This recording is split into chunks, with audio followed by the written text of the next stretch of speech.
বাংলাদেশের গ্রাম বাংলায় ছড়িয়ে আছে অসংখ্য পুরনো মসজিদ, মাজার ও ঐতিহাসিক স্থাপনা। এর মধ্যে শরীয়তপুর জেলার একটি রহস্যময় পুরনো মসজিদ মানুষের কাছে জিনের মসজিদ নামে পরিচিত। এই মসজিদকে ঘিরে রয়েছে নানা লোককাহিনী, রহস্য, ভয়, বিশ্বাস ও ইতিহাস। শত শত বছর ধরে এলাকার মানুষ মনে করে আসছে এই মসজিদ সাধারণ মানুষের হাতে তৈরি হয়নি, বরং অলৌকিকভাবে জিনের এটি নির্মাণ করেছে।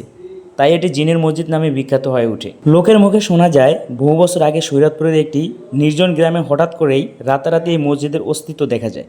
গ্রামের মানুষ সকালে ঘুম থেকে উঠে দেখে সুন্দর গম্বুজওয়ালা একটি মসজিদ দাঁড়িয়ে আছে। কেউ এর নির্মাণ কাজ দেখেনি, কোনো রাজমিস্ত্রি বা শ্রমিকের কথাও কেউ জানতো না। সেই থেকে মানুষ বিশ্বাস জন্ম নেয় এটি জিনদের তৈরি। যদিও ইতিহাসবিদরা মনে করেন এটি সম্ভবত মোগল বা সুলতানি আমলের কোনো প্রাচীন স্থাপনা, যা সময়ের রহস্যময় গল্পে পরিণত হয়েছে। মসজিদটি খুবই আকর্ষণীয়। এর দেয়ালগুলো মোটা ও মজবুত, পুরনো লাল ইট, চুন, সুরকির কাজে নির্মিত।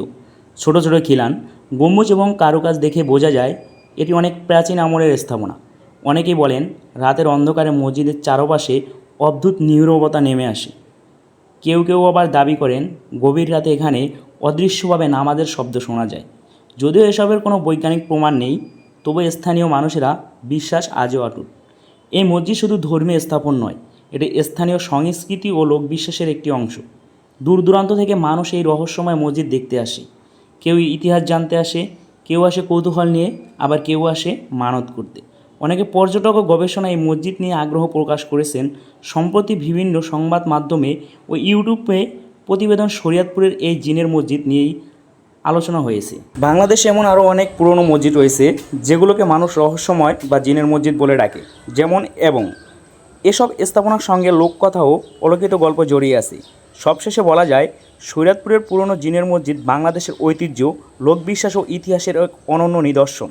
সত্যি এই জিনের তৈরি করেছি না তা আজও রহস্য, তবে এই রহস্য মসজিদটিকে মানুষের কাছে আরও আকর্ষণীয় করে তুলছে। প্রাচীন এই স্থাপনাটি আমাদের ইতিহাস ও সংস্কৃতির অংশ হিসেবে সংরক্ষণ করা খুবই গুরুত্বপূর্ণ।